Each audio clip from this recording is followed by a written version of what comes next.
originally intended to leave this review to somebody who is better versed with the material, but you begged for it, so you got it. I'm ERod, I'm the Blockbuster Buster, honesty is the best policy, and this is an honest review. It's morphing time.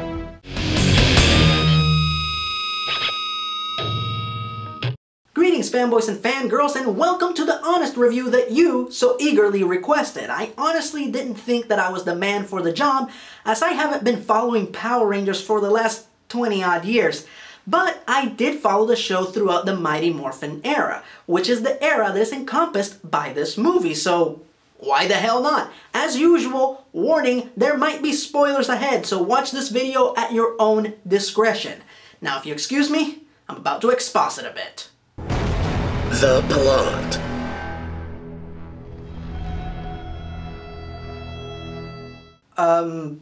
We all know the plot to Power Rangers, right? I mean, they say it at the beginning of every single episode.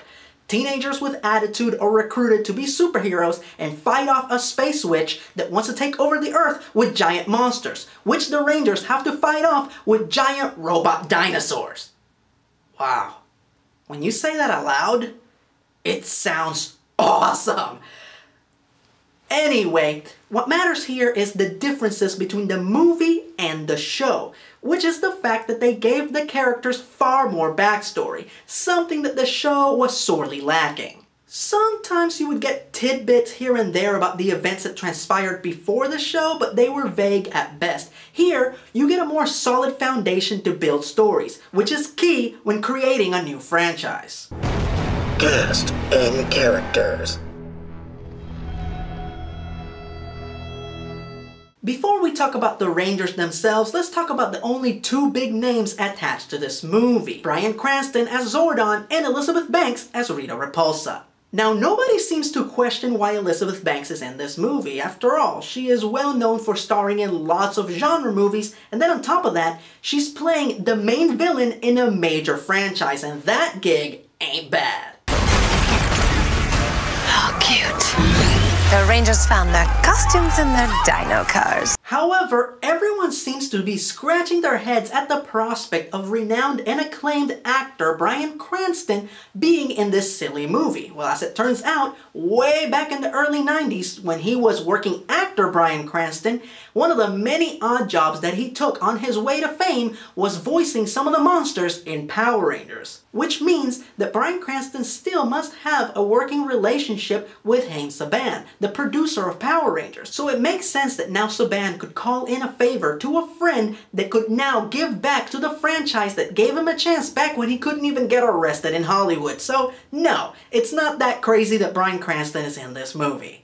As far as his involvement in this movie, it was a little bit too minimal for my taste. And quite frankly, I'm sick of movies like this one and the latest Godzilla film using him so sparingly when we know for a fact that Cranston can bring so much more to the table. So I sincerely hope that we get to see a lot more of him in the inevitable sequel. With that said, I think we can all agree that the MVP of this movie is Elizabeth Banks as Rita Repulsa. She was such a fun and vile antagonist that I was especially glad that they didn't kill her off at the end of the movie, because I definitely want to see more of Rita in the future. She was far more threatening and cruel than her TV counterpart, but at the same time they were not afraid to let her be funny, which is where Elizabeth Banks shines. I also loved how this version of Rita was more willing to get her hands dirty and fight the Rangers herself, and that is badass. Suffice it to say, this version of Rita is a vast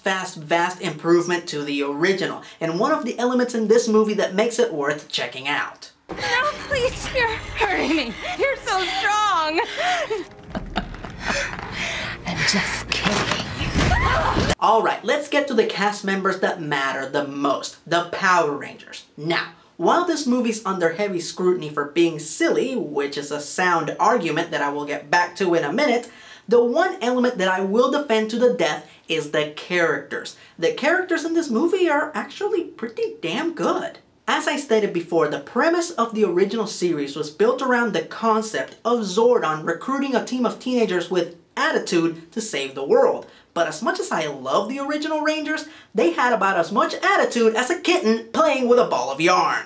In the film, not only are all the Rangers outcasts and misfits, but they have all been ostracized for different reasons, be it for mischievousness, a disability, or sexual orientation, all of which are unfair reasons for society to give up on them. So not only does it make sense for these teenagers to have attitude, but later when Zordon offers them the opportunity to save the world, it makes sense that they would jump at the opportunity to do so. Because, before that moment, nobody had ever believed in them enough to entrust them with anything worthwhile. So, while this movie may have a lot of apparent flaws, it still has characters that audiences can relate to and get behind. Oh, yeah. I like this. I'm blue.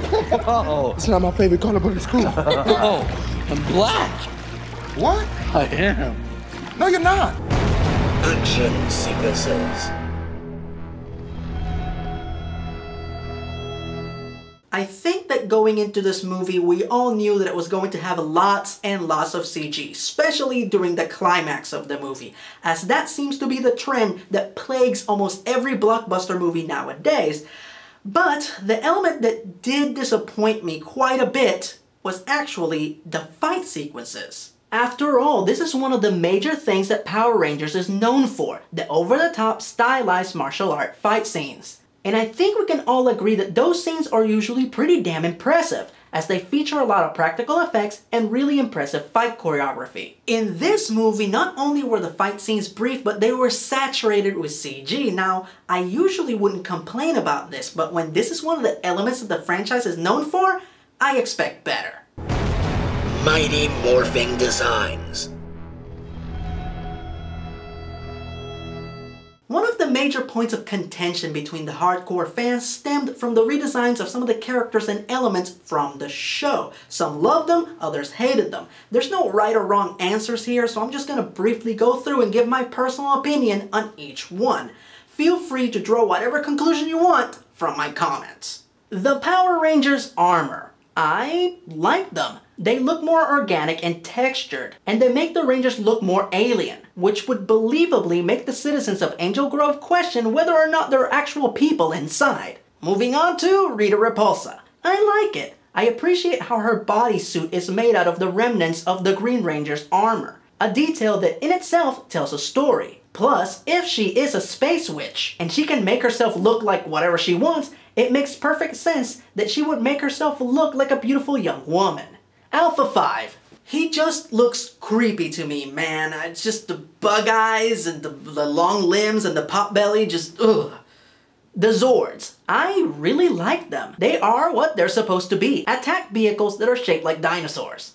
Goldar and the Megazord. These two just looked way too generic for my taste. Everything else looked so elaborate and well thought out. These two just look like a couple of last-minute designs. And to make matters worse, these are the last two new characters that we see in the movie, so you'd figure that they saved the best for last, but in my humble opinion, they didn't. And while we're on the subject of the designs, I have to question why there was so much exposition that was in the novelization and in the script, but not in the movie. Like, why are the Zords shaped like dinosaurs? Why was the Red Ranger the only Ranger that could summon his weapon? These were all things that I think would have enhanced the movie, but for whatever reason, they cut them out. Final verdict.